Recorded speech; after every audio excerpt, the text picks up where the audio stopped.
Humanitarians are operating at the peril of their lives, and they are among the primary targets of Israeli attacks as an integral part of its attempts to deny any protection to the Palestinian civilian population. Mr. President, it is clear, Madam President, it is clear beyond any doubt at this stage that Israel has made the decision to launch an all-out war against the Palestinian people in the Gaza Strip, destroying part of that population to get rid of all remaining parts. It also considers that anyone helping sustain life in Gaza is an enemy and a target as well. That is why it is killing at a scale never seen in recent years.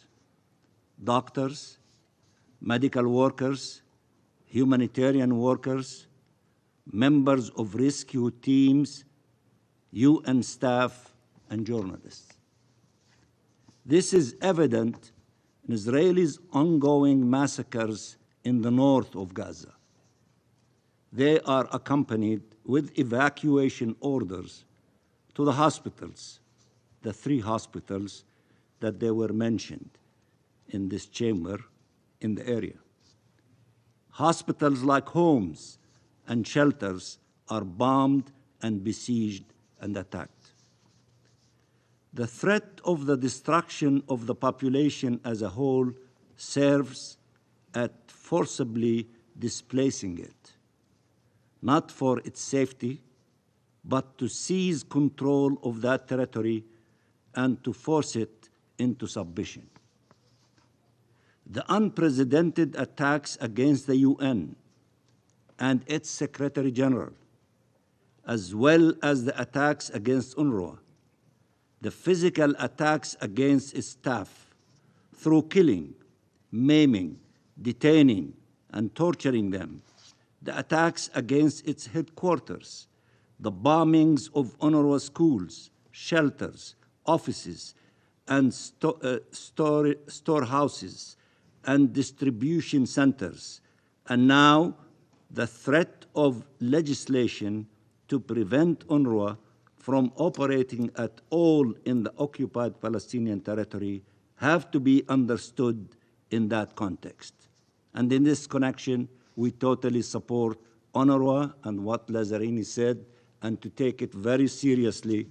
And UNRWA is a very indispensable organization that should be protected by all means.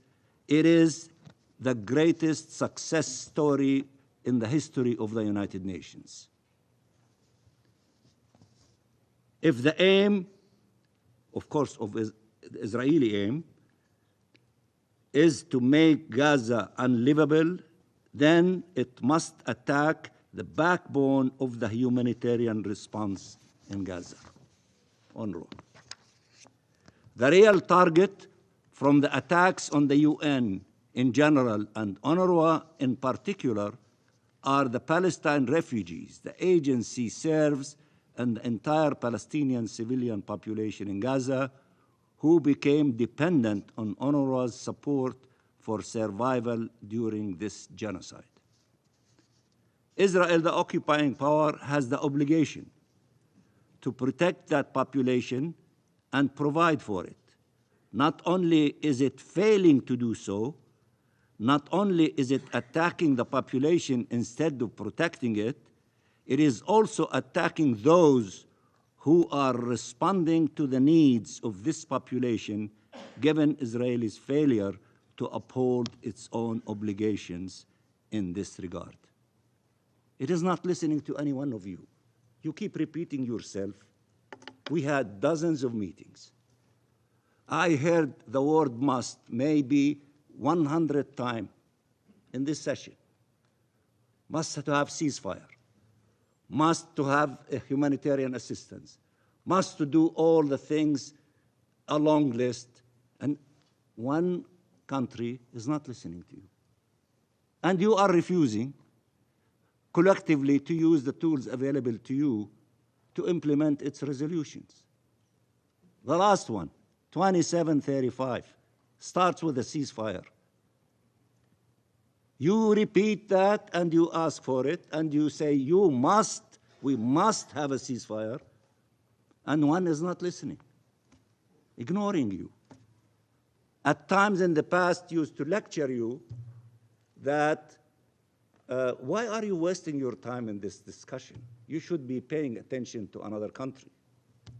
Now they change the style. You talk, they play with their cell phones, and they're ignoring you. And you keep repeating the same thing. You don't have teeth. You are not using the tools that are available to you in order to make them to listen to you. You're not using that. You keep repeating the same thing. And I wonder if the people watching us, especially in Palestine and in the Middle East, they heard this record so many times before.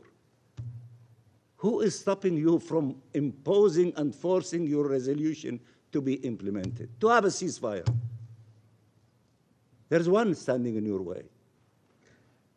And you are refusing to use the tools. You keep calling for, appealing for, must do this, must do that, and the one is not listening.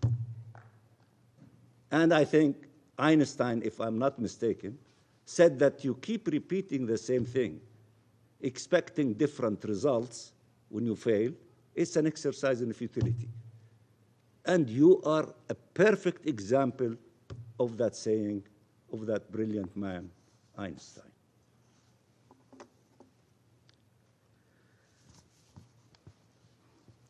Israel is breaching international law by occupying this land, by annexing it, by failing to protect the occupied people, by attacking the people under its occupation, and by preventing those who wish to protect them from doing so. It is a multi-layered breach of the most fundamental rules of international law, from the Charter to the Geneva Conventions, to the Universal Declaration of Human Rights, to the Rome Statutes, with the aim of annihilating the Palestinian people. That's the objective. Israel has killed and maimed the Palestinian civilian population and those who could protect them or heal their injuries. And we sent you, a few days ago, a long letter, 7 pages, giving you all the details of our story during the course of last year. So I did not need to repeat to you all of the details. Some of you referred to the details. It forcibly displaced the population and bombed the shelters and those who were trying to help them find a safe haven. It has starved the population and killed and maimed and obstructed those who could have provided them with food and help. It has committed atrocities and attacked those documented and reporting on them, including today by shooting in the neck an Al Jazeera journalist, Fadi al-Wahidi, in Jabalia refugee camp where massacres are ongoing. This is genocide. And you must make sure that nothing you do, nothing you say enables that genocide. And you must act to stop it as council, as states in your national capacity, and as international community.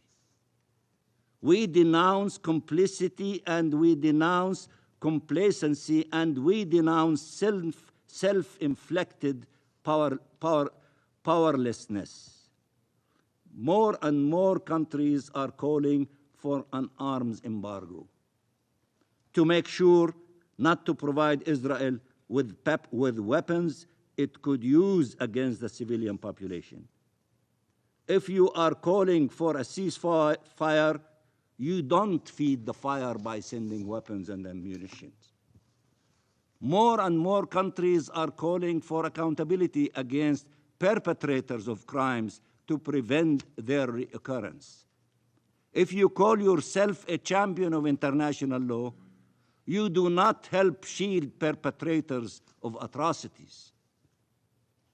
Madam President, Israel could have ended the genocide in Gaza, and this would have prevented any further escalation. Instead, it is widening its killing, destruction, and forcible displacement spree in the West Bank and in Lebanon. The Israeli Prime Minister warned Lebanon from falling in the abyss of destruction and suffering like Gaza, an abyss he created in Gaza through genocide and is recreating in Lebanon, killing 2,000 Lebanese, overwhelmingly civilians, and displacing over 1 million in less than a month. We are watching the same failings in stopping Israeli atrocities in Palestine repeat themselves in Lebanon.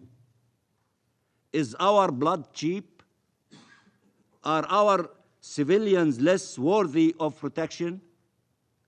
Are our lives less sacred? What else could explain that Israel for a whole year has gotten away with murder and keeps extending the scope of suffering and loss without being stopped? Because you are not acting, either as a group or in your national capacity, some of you. Did you grow accustomed to our death? Did you grow accustomed to see entire neighborhoods flattened on the heads of their inhabitants, children, women, men, elderly? This is now the new normal. Did you get accustomed to see the Israeli Prime Minister ignoring and insulting the world and still expecting its support? Still expecting your weapons, your trade, your relations to serve his colonial agenda? Israel must be stopped. It cannot have a veto right over the ceasefire, or there will be no ceasefire. The Israeli government does not care about Palestinian lives, or Lebanese lives, or even Israeli lives. It is creating insecurity for a century. Israel will protect its occupation and domination at any cost, and Netanyahu will protect Netanyahu at any cost. Civilians are the ones paying the price. We want international law to prevail, freedom to prevail, justice to prevail, peace to prevail. We want all civilians not to be harmed. There cannot be a right to commit atrocities under any pretext or any justification. If you are a firefighter, you do not negotiate with the arsonist. You prevent him from spreading the fire. The fire is now threatening to engulf our entire region. Stop the arsonist. Do you have the backbone, collectively or in your national capacity, to stop the arsonists? You know his name, his address, his methods, his lies, his goals. And yet, he feels he can continue spreading fire in total impunity while the whole world tries to figure out how you stop the fire if you are not willing to stop the arsonists. It takes him seconds to destroy, and it takes us all years to rebuild, decades to rebuild, and the reality is once the fire has started, nothing is ever the same. Hear the screams of those enduring the fire in their flesh, and tell us how to explain to them that for 365 days, the world has watched the 365 kilometers square of Gaza turned into rubble and ashes. The outrage your countries displayed, the solidarity they demonstrated every single day in the streets, needs to turn into an unstoppable wave to put out the fire. If we do not, everything else we are trying to do and say in this chamber will be meaningless.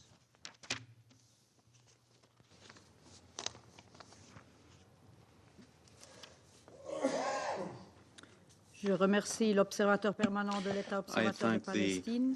Je donne la parole maintenant au représentant d'Israël. I now give the floor to the representative of Israel. Thank you, Madam President. First, I would like to address Mr. Mansour's words about Resolution 2735. You haven't mentioned an important sentence about the release of the hostages. That's why we are sitting in this room, because that's what started the war, is the kidnapping of Israeli civilians. And I'm really disappointed, Mr. Mansour, not from Hamas. We had no expectations from Hamas, but from you and from the Palestinian Authority. Est-ce que je peux répéter ce que j'ai dit en Could I entame repeat de what I cette said at séance, the beginning of the que meeting, le Conseil de please, that sécurité est un the lieu de Security respect Council et je is a prie place tous of les respect, and I call upon all de speakers, respecter les all normes speakers to appropriées respect en matière appropriate de ton, standards de in terms of formulation time, et de choice of contenu dans leurs words and remarques. content Et on in ne their s'interrompt pas remarks, les uns les and autres. we Merci. don't interrupt each other. Je vous Thank prie you. de continuer. I Thank you, ask you Madam to President. continue. And I'm disappointed not from the Hamas. We have no expectations from Hamas. We know they are savages. But the Palestinian Authority, you are the moderate, the educated, and you are not capable after a year to say we condemn the atrocities of October 7th. We condemn Hamas. And it makes us wonder about the future, about ideas, but you are not able to say that.